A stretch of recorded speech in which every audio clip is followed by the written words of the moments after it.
မြန်မာနိုင်ငံမှာရှိတဲ့ဧရိယာအကျယ်ဆုံးပြည်နယ်ကရှမ်းပြည်နယ်ပါ။ပင်တရမြို့ဟာရှမ်းပြည်နယ်တောင်ပိုင်းမှာတည်ရှိပါတယ်။ပုံတလုတ်ရေကန်ဟာရွှေဥမင်းလှိုင်ကိုအနီးနားမှာတည်ရှိပြီးတော့ပင်တရမြို့လည်းမှာတည်ရှိပါတယ်။ကံရီပင်ဟာအစိမ်းရောင်တန်းနေပြီး87.12 ဧကကျယ်ဝန်းပါတယ်။ပင်တရရဲ့သမိုင်းကြောင်းကိုပြန်ကြည့်မယ်ဆိုရင်တော့တခါကဘာယာပြည်ကြီးမှာဘာယာမင်းကြီးစိုးစံစဉ်မင်းကြီးမှာအင်မတန်မှရုပ်ဆင်းအင်္ဂါချုံမောလှပတဲ့ကုံမာဘေးကမင်းသားဆိုတဲ့သားတော်တစ်ပါးရှိပါတယ်။ဘာယာပြည်ဆိုတာကတော့အခုညောင်ရွှေမြို့ကိုဆိုလိုတာဖြစ်ပါတယ်။ကုံမာဘေးကမင်းသားဟာမင်းသားတို့တက်တဲ့ဓာတ်ခုတ်လှန်ထိုးစင်စည်းမြင်းစည်းတို့ကိုတက်မြောက်ပါတယ်။အထူးသဖြင့်လေးနဲ့မြားအတက်မှာတစ်ဖက်ကန်းကတက်မြောက်တဲ့အတွက်ပြိုတိုင်းကြိုက်တဲ့နှင်းစီခိုင်ဖြစ်နေပါတော့တယ်။ဖခင်ကြီးကအိမ်တော်ပြုဖို့အချိန်ချင်းပြောတာကြောင့်တထုံပြည့်ရှင်မင်းကြီးရဲ့သမီးတော်ဖြစ်သူကိုကြည့်ရှုဖို့အတွက်တွားရောက်ခဲ့ပါတယ်။တထုံပြည့်ရှင်မင်းကြီးထံအရောက်မှာတော့အမှုတော်ထမ်းဖို့တောင်းပန်ပြီးတာဝန်ထမ်းဆောင်နေစဉ်မှာမင်းကြီးကရုပ်ဆင်းအင်္ဂါနဲ့ပြည့်စုံတဲ့မင်းသားကိုရိပ်မိပြီးအမှန်အတိုင်းလျှောက်တင်စေကသမီးတော်နဲ့ထိမ်းမြလက်ထပ်စေပါတယ်။အချိန်ကာလကြာလာတဲ့အမျှတထုံမင်းသမီးနဲ့သားတော်တစ်ပါးရရှိခဲ့ပါတယ်။ကုံမာဘေးကမင်းသားဟာနေပြည်တော်ကိုလွမ်းတဲ့အတွက်အိမ်မြန်ဖို့ရာမင်းသမီးထံခွင့်ပန်ပြီးပြန်လာခဲ့ပါတယ်။လမ်းခုလက်မှာငကပတ်တောင်ကိုရောက်ပြီးတောင်ပေါ်မှာတော့အကျင့်သီလနဲ့ပြည့်စုံတဲ့ရဟန်းတစ်ပါးသတင်းသုံးနေတဲ့အပြင်ငကားတစ်ကောင်ကလည်းဘယ်သူမှမကြောက်ပဲရဲဝင်စွာနဲ့နေပါတယ်။အဲဒီအချိန်ဒီဒေသတွေကတောခေါင်ပြီးရေရှားတဲ့ဒေသဖြစ်တဲ့အတွက်တားရဲတိရစ္ဆာန်တွေတေးကြီးပျက်စီးနေတာကိုငကပတ်တောင်ကငကားမင်းကမကြည့်ရလို့ပင်လယ်သမုဒ္ဒရာရေကိုဂရင်းနဲ့ငုံပြီးအခုလက်ရှိပုံတလုတ်ရေကန်မှာတွန်ချကတရဝါရီရေကန်ကိုမဖျက်ဆီးအောင်အဋိဌံပြုခဲ့ပါတယ်။ငါဟာဒီပုံတလုတ်ရေကန်ကိုတရဝါရီချမ်းသာစွာနေထိုင်ရေးအတွက်အလွန်ဝေးကွာလာတဲ့အရက်ဒေသကပင်လယ်သမုဒ္ဒရာရေကိုငါရဲ့နှုတ်တော်နဲ့တည်ဆောင်ပြီးရေကန်အဖြစ်ဖန်ဆင်းပေးခဲ့တယ်။ဤမှန်သောသစ္စာစကားကြောင့်ဒီကံမှာငါဖန်ခြင်းနှိမ့်လော်ခြင်းဖောင်စည်းခြင်းတရားထိုးခြင်းတွေပြုလုပ်ရင်ရေတွေခန်းချောက်ပါစေတည်းလို့အဋိဌံပြုခဲ့တဲ့ကံဖြစ်လို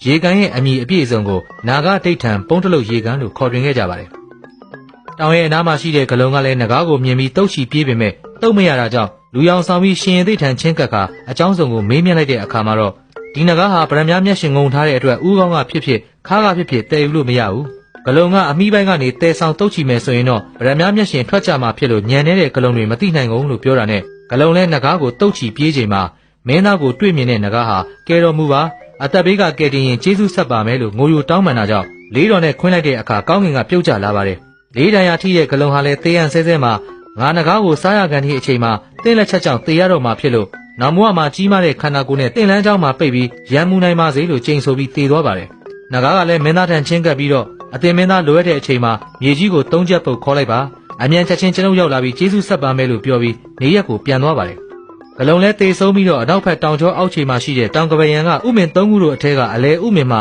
ကြီးမားတဲ့ပင့်ကူကြီးဖြစ်နေပါတယ်။ဒီဥမင်၃ခုကတော့ပင်တရလှိုင်ကူတော်ပဲဖြစ်ပါတယ်။ဥမင်၃ခုရဲ့တောင်ခြေရင်းမှာတော့ငွေတောင်ပြည်ကိုအစိုးရတဲ့နတ်မင်းကြီးရဲ့သမီးတော်9ဖော်တို့နတ်သမီးတို့ရေကစားပျော်မြူးလေးရှိတဲ့ပုံတလုတ်ရေကန်ကြီးလည်းတည်ရှိပါတယ်။တနေ့နတ်သမီးတို့ရေကစားပျော်ပါနေချိန်မှောင်ရီပြိုးလာတဲ့အခါငွေတောင်ပြည်ကိုမပြန်တတ်တော့ပဲအနီးနားမှာရှိတဲ့ဥမင်၃ခုရဲ့တောင်ဘက်ဆုံးဥမင်ထဲမှာတညတာအိပ်ဆက်အနားယူကြပါတယ်။အလဲကူမှာနေထိုင်တဲ့ပင့်ကူကြီးဟာနတ်သမီးတွေရဲ့စကားပြောဆိုတန်ကိုကြားပြီးနှင်းမြန်စွာနဲ့ဂူပေါဝကိုရောက်လာပြီးတော့ကြီးမားတုတ်ခိုင်တဲ့ပင့်ကူမြင်တွေနဲ့အထက်ထက်ပိတ်ပြီးအလဲကူကိုပြန်သွားပါတယ်။နောက်တနေ့မိုးတောက်ချိန်မှာတော့ရေကန်အနားကိုမင်းသားလေးရောက်လာပြီးအတန်ကြားလို့အနီးနားကိုရှာဖွေလိုက်တော့တောင်ကပယံကဂူတွေမှာနတ်သမီးတွေရဲ့အော်တန်တွေကိုကြားရပါတယ်။တွားရောက်ကြည့်ရှုရမှာတော့ပင့်ကူမြင်တွေနဲ့ပိတ်ဆို့နေတဲ့ဂူပေါဝကိုတွေ့ရပါတော့တယ်။နတ်သမီးတွေကလည်းကြောက်လန့်ပြီးဂူပေါဝကိုဖွင့်ပေးဖို့တောင်းပန်ပြီးကဲတင်ပေးမယ်ဆိုရင်အထွေးဆုံးနတ်သမီးရှင်မိယာကိုမင်းသားလေးအားပေးဆက်ပါမယ်လို့တောင်းပန်ကြပါတယ်။မင်းသားလည်းဂူပေါက်ဖွင့်နေချိန်မှာပင့်ကူလက်ချက်နဲ့တေဆုံးနိုင်တာကြောင့်ပင့်ကူကိုအရင်ရှာပြီးတတ်ဖို့အခြားဂူပေါက်တွေကို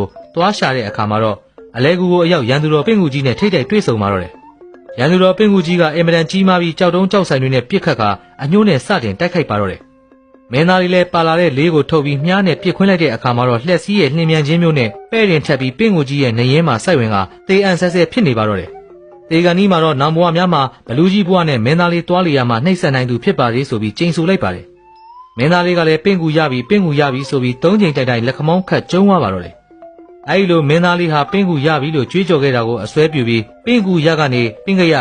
ကနေပင့်တရလို့မြို့အမိတွင်လာခြင်းဖြစ်တယ်လို့ဆိုရရှိပါတယ်။မင်းသားလေးဟာနတ်သမီး9ဖော်တို့ကိုပြန်လဲကဲတင်လိုက်ပြီးတဲ့နောက်နတ်သမီး9ဖော်ကလည်းဂရီအတိုင်းအထွေးဆုံးနတ်သမီးရှင်မိယာကိုမင်းသားလေးနှစ်သက်ဘက်ကယူဆောင်သွားပါလို့ပြောပြီးငွေတောင်ပြည်ကိုပြန်သွားကြပါတယ်။မင်းသားလေးကုံမာဗျာနဲ့ရှင်မိယာဟာညောင်မင်းကြီးအောက်မှာအိတ်ဆက်နေတဲ့အချိန်ရန်သူတော်ဘလူးကြီးဟာတန်ခွန်ကြားနဲ့အုပ်ထားလိုက်ပါတယ်။ဒီလိုမင်းသားလေးမှောင်မိုက်စွာနဲ့နေရတဲ့အရက်ကိုတမဲကြီးရွာလို့ခေါ်ဆိုပြီးတော့တောင်ရိုးလူမျိုးတွေနေထိုင်ကြတာဖြစ်ပြီးတီယိုနိုင်ငံကပင့်ဆောင်လာတဲ့ပြင်စလောဟာနဲ့စင်စွယ်ရက်တောင်ဟာဒီနေ့အထိရှိနေပါတယ်။မင်းသားလေးဟာမြေကြီးကိုလက်နဲ့ပုတ်နဂါမင်းထံအကူကြီးတောင်းပြီးတဲ့အခါမှာတော့လက်နက်တွေကိုပြန်လဲယူဆောင်စေလိုက်တဲ့အခါနဂါမင်းလည်းရောက်လာပြီးလက်နက်တွေကိုဆက်တတ်လိုက်ပါတယ်။ မင်းသားလေးကလက်နက်တွေကိုဘဲကနေယူလာခဲ့တယ်လို့မေးတဲ့အခါမှာတော့အဲ့ဒီအရက်ဒေသကိုငကားမင်းကပြောပြချိန်မှာမင်းသားလေးလည်းအင်မတန်ဝေးလာတာကြောင့်အလွန်ဝေးလာပါတကားလို့ရေရွတ်တဲ့အရက်ကိုယခုအခါမှာတော့ပွေးလာလို့ခေါ်တွင်တဲ့ကြေးရွာဖြစ်လာပါတယ်။မင်းသားနဲ့ဘလူးကြီးတို့ဟာအပြင်းထန်တိုက်ခိုက်ပြီးကြချိန်မှာတော့မင်းသားဟာတင်ငယ်စောနဲ့မျောပြီးဘလူးကြီးကမင်းသားလက်ချက်နဲ့ချက်ချင်းတေဆုံးကအဲ့ဒီနေရာမှာပဲဥပပပရိသေရီနဲ့ဇောကြီးဖြစ်လာပါတယ်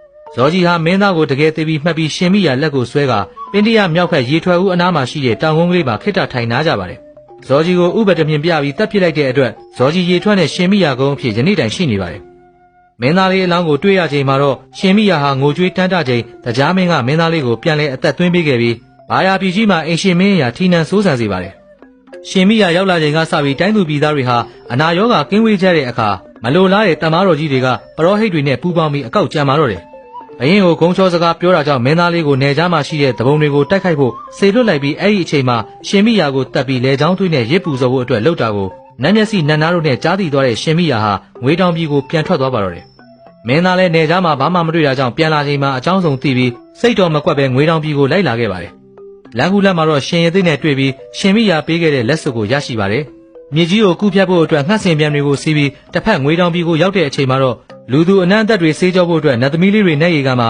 ရေခတ်စင်းချိန်နဲ့စုံပြီးမင်းသားကအတိတ်ထန်လိုက်တာကြောင့်နောက်ဆုံးနတ်သမီးလေးဟာရေအိုးမပင့်နိုင်ပဲဖြစ်နေပြီးမင်းသားကပင်ပေးလိုက်ချိန်မှာလက်စွပ်ကိုပါထည့်လိုက်ပါတယ်။ရှင်မိရလည်းနောက်ဆုံးရေအိုးနဲ့ရေချိုးချိန်မှာမင်းသားလေးထည့်ပေးလိုက်တဲ့လက်စွပ်နဲ့စွန့်မိပြီးမင်းသားလေးလိုက်လာတာကိုသိတော့ဖခမဲတော်မင်းကြီးထံရှောက်တင်လိုက်ပါတယ်။မင်းကြီးလည်းတမတ်တော်ရဲ့အစွမ်းအစကိုသိလိုတဲ့အတွက်တင်းတိမ်အတွင်းမှာရှိနေတဲ့နတ်သမီး9ဖော်ကိုလက်ညှိုးပဲထုတ်ထားပြီးရွေးစေပါတယ်။တရားမင်းကတဆင့်မာဒလီနတ်သားရဲ့အကူအညီနဲ့ရွှေရင်ကောင်လေးအဖြစ်မင်းသားလေးနဲ့မင်းသမီးလက်ညှိုးကိုကူးလူပြီးဆက်သွယ်ပြလို့မှန်ကန်စွာနဲ့ရွေးချယ်ချိန်မှာတော့မင်းကြီးကလည်းတမတ်တော်ဟာဖုံးတကိုးနဲ့ပြည့်စုံသူဖြစ်တယ်လို့ဆိုပြီးလက်ထပ်ပေးလိုက်ပါတယ်။ကုံမာဗျာမင်းသားလေးနဲ့ရှင်မိရာတို့ဟာငွေတောင်ပြည်မှာနန်းဆန်ပြီးချိန်အကြည်အသာခွင့်ပန်ပြီးဘာယာပြည်ကိုပြန်လာခဲ့ကနတ်ရွာဆန်သွားပြီဖြစ်သောအရိုက်အရာကိုစက္ကန့်ကအုပ်ချုပ်မင်းတို့တော်မူခဲ့ပါတော့တယ်။အားလုံးကိုကျေးဇူးတင်ပါတယ်။